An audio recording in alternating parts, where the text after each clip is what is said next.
अस्सलाम वालेकुम जी, किनान आसिफ है और ये वीडियो एचईसी की US Pakistan knowledge corridor scholarship के हवाले से है and this is a very good scheme for all those जो यूएसए में स्पेशली पीएचडी करना चाहते हैं। So what is US Pakistan knowledge corridor? ये प्रोग्राम किस तरह से ऑपरेट करता है? ये स्कॉलरशिप क्या-क्या चीज़ें कवर करती है? अप्लाई करने का प्रोसीजर क्या है और एडमिशन का प्रोसीजर क्या है? और उसके अलावा आपको इसमें कौन-कौन सी सहूलतें मिलती हैं? कौन-कौन से बेनिफिट्स मिलते हैं? डिफरेंट कैटेगरीज़ क्या कैसे ऑपरेट करती हैं? वो कौन-सी चीज़ें हैं जो इनके एंड में बज़ाहिर ऐसा लग रहा है कि इसका मतलब कुछ है बट रियल में कुछ और है, यानी एंड कौन-कौन सी गलतफ़हमियों को जन्म दे रहा है, मैं इन तमाम चीज़ों पे आज बात करना चाह रहा हूँ। सो सबसे पहले let's talk about US Pakistan knowledge corridor scholarship program. इस प्रोग्राम के तहत गवर्नमेंट का एक बड़ा एम्बिशियस विज़न है कि जी साल के कोई 1000 लोगों को और ओवरऑल 5 साल में या 10 साल में पता नहीं कोई 15,000 पीएचडीज़ को मतलब पाकि यूएस से पीएचडी करवाने पाकिस्तानियों को। नाउ दिस अब इस सिस्टम में कितने लोग पीएचडी अब तक कर पाए हैं, कितने टारगेट क्या है, कितना अचीव हुआ, कितना अचीव अचीव नहीं हुआ, that's a different story. But the thing is कि this is a very good opportunity for all those जो यूएस में पीएचडी करना चाह रहे हैं। इस प्रोग्राम में होता क्या है? सिलसिला ये है कि यूएसए में जो पीएचडी है that really covers a lot of your cost directly, यानी यूनिवर्सिटी आपको पीएचडी जब करवाती है तो आपके बहुत सारे अखराजात खुद उठा लेती है। लेकिन कभी कभार ऐसा होता है कि यूएस में आपको एडमिशन मिल जाता है फॉर योर पीएचडी, बट आपको आपकी जो कॉस्ट होती है वो यूनिवर्सिटी कवर नहीं कर रही होती और उस सूरत में आपको फंडिंग चाहिए होती है। उस फंडिंग के लिए एक रास्ता, एक ज़रिया तो ये है कि आपको फुल ब्राइट स्कॉलरशिप मिल जाए, लेकिन बाज़ औक़ात वो भी नहीं मिलती। उस सूरत में जो US Pakistan knowledge corridor program है that is really helpful in order to pursue your educational goals and इस प्रोग्राम में होता क्या है? Basically you apply to HEC's portal. आप जब एचईसी के पोर्टल पे अप्लाई करते हैं तो एचईसी आपकी जो एप्लीकेशन है वो डिफरेंट यूनिवर्सिटीज़ को भिजवाती है, खुद भी भिजवाती है और आप खुद भी अप्लाई करते हैं। तो दो तरफ से आपकी एप्लीकेशन जा रही होती है। अब चाहे आपके अपने अप्लाई करने के ज़रिए या एचईसी के अप्लाई करने के ज़रिए लेट्स से आपका एडमिशन हो जाता है, तो आपकी फंडिंग जो है उसकी जो आपकी ज़रूरियात हैं वो पूरी हो जाती हैं। अब इसमें बुनियादी तौर पर 3 कैटेगरीज़ हैं। बहुत सारे लोगों को ये लगता है ऐड देखकर कि हम इन तीनों में से किसी एक कैटेगरी में अप्लाई करेंगे। जी, आपने अप्लाई करते हुए कैटेगरी को नहीं देखना। अप्लाई करते हुए कैटेगरी से आपका कोई ताल्लुक नहीं है। आप जब अप्लाई कर लेंगे तो इसके बाद एचईसी आपकी एप्लीकेशंस भेजेगा डिफरेंट यूनिवर्सिटीज़ को, आप खुद भी अप्लाई करेंगे 100 यूनिवर्सिटीज़ में। अब आपका एडमिशन हो जाने के बाद, यूएसए से आपको एडमिशन ऑफर मिल जाने के बाद फिर ये डिसाइड होगा कि आप कौन-सी कैटेगरी में फ़ॉल करते हैं। अब ये कैटेगरी कौन-सी हैं? ये जनाब 3 हैं। पहली कैटेगरी उन यूनिवर्सिटीज़ के लिए है जो top 50 universities of the world की रैंकिंग में आती है, क्यूएस रैंकिंग में। तो मिसाल के तौर पर हार्वर्ड यूनिवर्सिटी में या एमआईटी में आपका एडमिशन हो जाता है। उस सूरत में बेशक हार्वर्ड यूनिवर्सिटी आपके अखराजात में से ₹1 भी कवर नहीं कर रही। आपको जो ट्यूशन फ़ीस है, जो जैसे यूनिवर्सिटी की फ़ीस होती है, वो सारी खुद अदा करनी है लेट्स से, और आपको रिहाइश के अखराजात भी खुद कवर करने। तो चूँकि ये यूनिवर्सिटी टॉप 50 में आती है तो एचईसी आपके तालीमी अखराजात मुकम्मल तौर पर उठाएगा और आपके रिहायशी अखराजात भी मुकम्मल तौर पर उठाएगा। सो this is category 1, right? Category 2 में ये होता है कि ये वो यूनिवर्सिटीज़ हैं जो लेट्स से 51 से लेकर 300 की रैंकिंग में आती हैं। अगर आपका एडमिशन 51 से 300 तक होता है तो एचईसी आपको रिहाइश के अखराजात तो पूरे देगा, ठीक है? और जो ट्यूशन फ़ीस है उसमें भी तकरीबन साल का कोई 16 या $20,000 तक एचईसी आपको देने को तैयार है। एचईसी ये कहता है कि फॉर एग्ज़ाम्पल 40,000 अगर फ़ीस है तो हम 16,000 कवर कर रहे हैं, बाकी 24,000 आप यूनिवर्सिटी से कहें कि वो आपको वेवर दे दे, जो यूनिवर्सिटीज़ अक्सर दे भी देती हैं।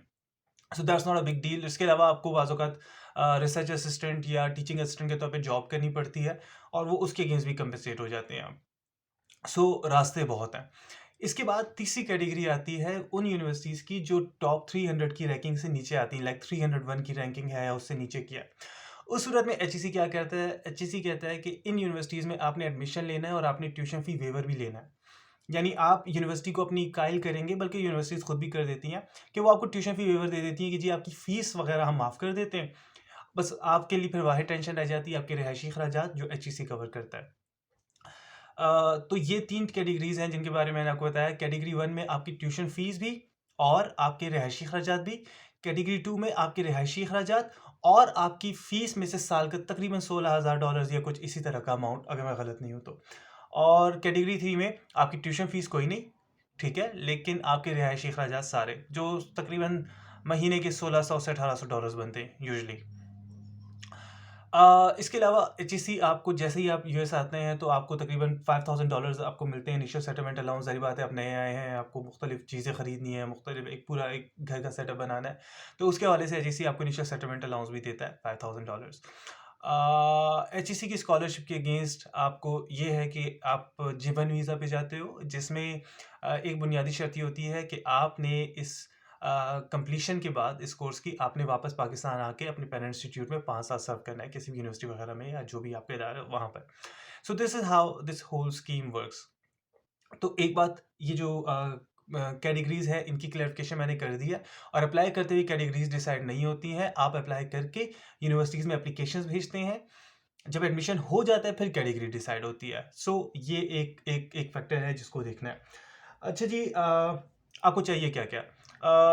गेट स्कोर लिखा हुआ है और पता नहीं हैट स्कोर लिखा हुआ है, पता नहीं क्या-क्या है। कोई ज़रूरत नहीं है उसकी।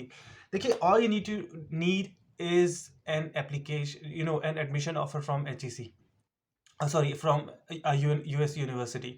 तो आपने एचईसी की पोर्टल पे अप्लाई कर देना है। इसके अलावा बाकी सारा काम जो है वो एचईसी खुद भी थोड़ा बहुत करेगा, इतना ज़्यादा नहीं करेगा। आप बड़े लकी हुए तो आपकी कहीं एचईसी की तरफ से जो एप्लीकेशन गई थी उस पे आपको कहा जाएगा दोबारा अप्लाई कर दें या कुछ कंसिडर हो जाएंगे आप, but you have to apply for yourself. ज़ाती तौर पर I had applied to around 2 dozen of universities and then I got an admission offer, so it's definitely a hard task, but her life में तमाम चीज़ें जो आपको हासिल करनी है, जो जो इस लायक हैं कि उन्हें हासिल किया जाए, ऑब्वियसली वो हार्ड ही होती हैं। अ, एक बहुत बड़ा चैलेंज जब आप अप्लाई कर रहे होते हैं तो उसमें आता है एप्लीकेशन फ़ीस का, बिकॉज़ वेयरएवर यू अप्लाई आपको लेट्स से कोई 15-20 हज़ार डॉलर्स या चलें $10,000 जो है, ₹10,000 आपको हर यूनिवर्सिटी में सबमिट करवाने एप्लीकेशन फ़ीस के लिए। जैसे हम प्रॉस्पेक्टस खरीदते हैं पाकिस्तान में ₹1000-2000 का। तो this is a problem that you can face. तो उसके लिए जो टेक्निक्स हैं, उसके लिए जो तरीके हैं, वो काफ़ी सारे हैं that I will tell, but a lot depends on attending different webinars, different graduate fairs होते हैं, आप उनमें इनरोल करें, यूनिवर्सिटीज़ से कांटेक्ट करें, उनके डेटाबेस में आपका ईमेल एक दफ़ा अगर आ जाए ना, तो भी बहुत सारी आपको ईमेल्स आने लग जाती हैं और आपको वेवर्स मिलने लग जाते हैं। तो इंशाल्लाह दैट्स अ डिफरेंट सब्जेक्ट जिस पे मैं फिर कभी बात करूँगा।